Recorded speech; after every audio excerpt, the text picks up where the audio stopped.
Ladies and gentlemen, good morning and welcome back to our channel once again. Earlier this week, William Samoei Arap Ruto, the President of the Republic of Kenya, met with Mount Kenya members of parliament minus Rigathi Gachagua. And during that meeting, William Ruto is reported to have ordered the members of parliament from the mountain to stop any impeachment plan against Rigathi Gachagua. Yesterday, Cleophas Malala, the former Secretary General of UDA party, who was also appointed by William Samoei Arap Ruto, addressed the nation. And Malala shocked Kenyans when he revealed that he was removed to pave way for the impeachment of Rigathi Gachagua. As a matter of fact, Cleophas Malala named two individuals who are very close allies of William Samoei Arap Ruto as the individuals behind his removal from office to pave way for the impeachment of Rigathi Gachagua. That this coup was plotted and orchestrated by two senior party officials alongside others within the party secretariat. These senior officials are Mrs. Cecil Mbarire and Mr. Kimani Ichung'wah, MP for Kikuyu constituency. That my ouster by the above officials had nothing to do with incompetence or my inability to run the UDA party, but was a well-choreographed script intended to climax with the impeachment of the Deputy President, Rigathi Gachagua. Which confirms that indeed there were plans to impeach Rigathi Gachagua. But Rigathi Gachagua outsmarted William Ruto. He outmaneuvered the schemers, and Rigathi Gachagua is now smiling. In this video, I want to explain to you guys the strategies which Rigathi Gachagua used to outwit William Ruto and managed to thwart any attempt to impeach him. But before you do that, for those who are watching this channel for the first time, please take a second or two, click the subscribe button so that next time we produce a video like this, YouTube will automatically notify you. And to the subscribers, I want to continue thanking you guys for your continued support. Because without that support, this channel cannot be where it is. Ladies and gentlemen, without any further ado, allow me to dive in. But before I dive in, allow me to also take this opportunity to introduce you guys to LemFi. LemFi is a mobile money app for users in the UK, Canada, and the United States of America to send money back to Kenya. They offer the best exchange rates, and the money will be delivered instantly into Mpesa account, Airtel Money account, and if you want, directly into your bank account. You can use the link in the pinned comment to download the app. Ladies and gentlemen, without any further ado, for those who've been following the politics of the Republic of Kenya, it was clear that there were plans to impeach Rigathi Gachagua. But the question remained, who was going to replace Rigathi Gachagua? And as part of his wider strategy, William Ruto prepared Ndindi Nyoro to take over from Rigathi Gachagua. And of course, we all know that William Ruto brought on board Musalia Mudavadi to try and tame Rigathi Gachagua.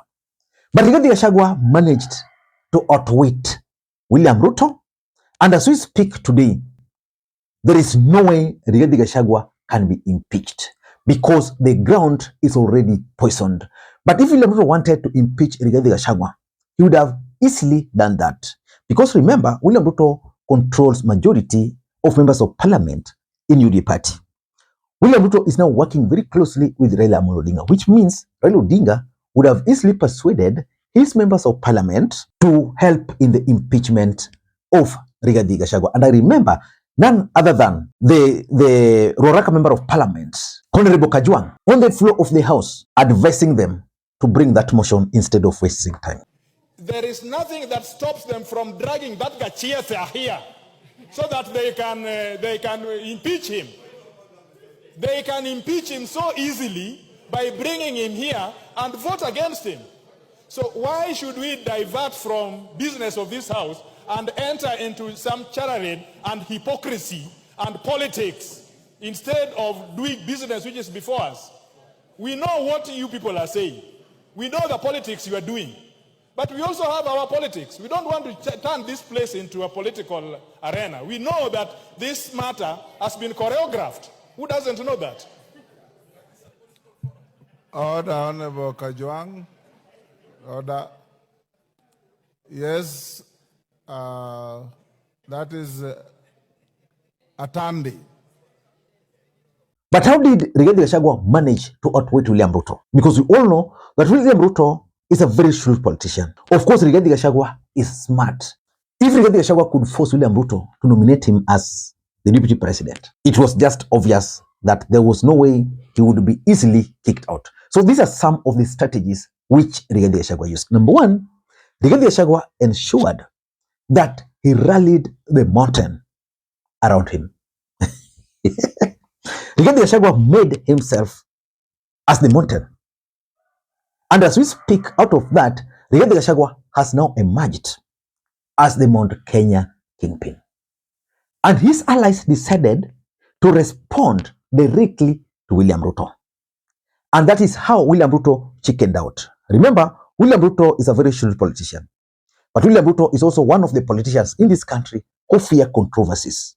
So Rigathi Gachagua has studied William Ruto and he knew the weakness. So he rallied his allies, he rallied the mountain, and he became the face of the mountain. His allies started asking William Ruto, bring it on.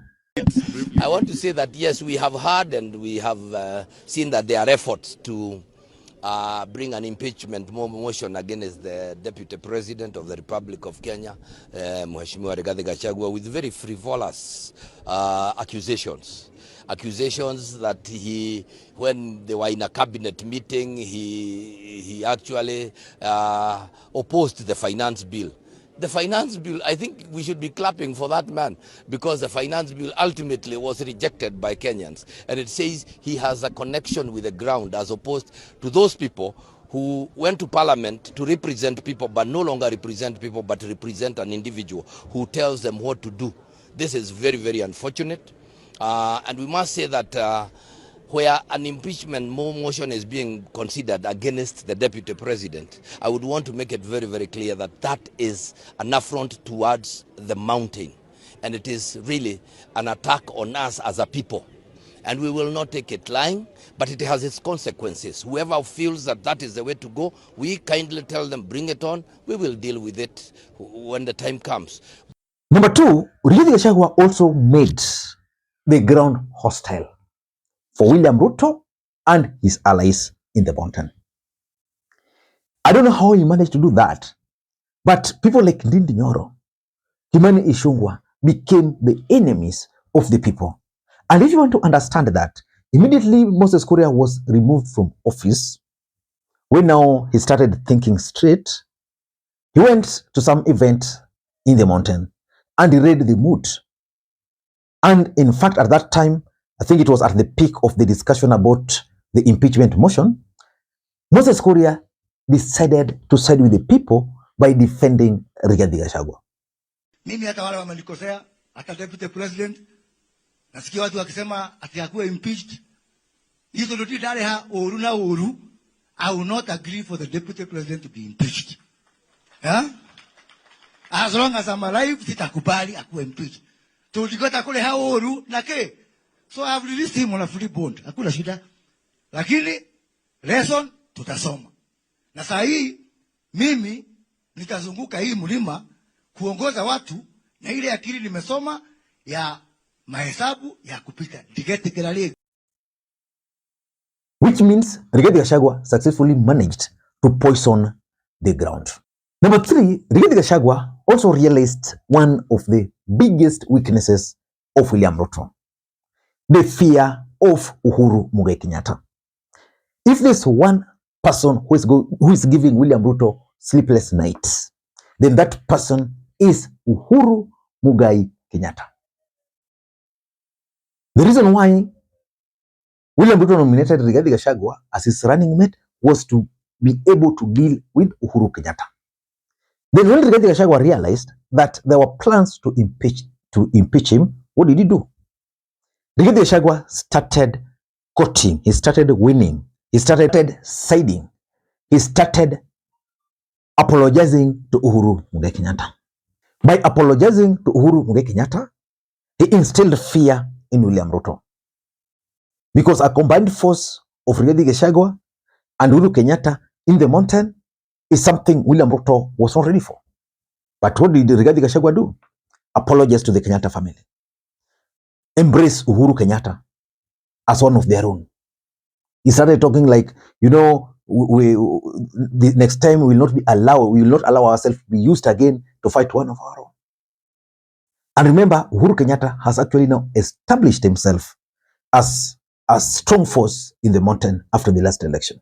So by invoking, by working, by reaching out to Uhuru Kenyatta, he instilled fear. And William Ruto could not allow a combined force of Rigathi Gachagua and Uhuru Kenyatta to emerge in the mountain. He had to call the members of parliament and he had to tell them, please stop.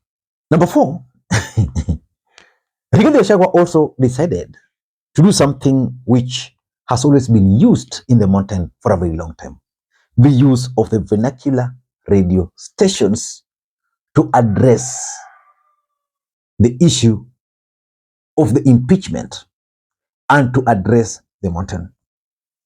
At the peak of the impeachment plans against Rigathi Gachagua, the vernacular stations in the mountain were all against William Ruto and his allies. I remember at some point, Kimani Ichung'wah had to actually come out and even challenge them that you can use the vernacular stations, but as we are focused. Rigathi Gachagua even went and addressed the Kikuyu nation in their vernacular station. In fact, after that address by Rigathi Gachagua to the Kikuyu nation, that's when William Ruto realized that things were not good for him and convened that meeting with the Mount Kenya members of parliament. That strategy worked magic. And of course, again, for those who followed the event, in the mountain, William Ruto's allies were also projected as sellout. In fact, if you were to check Ndindi Nyoro ratings today, it has come down. Why? Because Ndindi Nyoro is now being viewed as a traitor. If you look at Kimani Ichung'wah, his rating has now come down. Why? Because he's also being viewed as a sellout. People who are selling the mountain. And of course, William Ruto also made the mistake, should I call it, of accommodating or bringing in Raila Odinga into his government. The moment William Ruto brought Raila Odinga's allies to his cabinet, Rigathi Gachagua also saw an opportunity. Because remember, in the mountain, there has always been this Raila phobia, which has always been used against Raila and to rally the community for a very long time. So when Rigathi Gachagua, when Uhuru Kenyatta, when William Ruto decided to bring on board Raila allies and give them the finance docket, the energy docket, then on the other side, Ruto maintained the 7 members, the 7 members to the cabinet, but you can't call their names. Rigathi saw an opportunity and they rallied the mountain that the Kikuyus were being targeted. And with those strategies, William Ruto saw the need to stop that impeachment motion because the ground was turning hostile for him and he was not going to sustain the onslaught against his allies in the mountain. I don't know what you think, but for me, I think Rigathi Gachagua scored big. Until next time, this is Lee Makwiny. Bye-bye.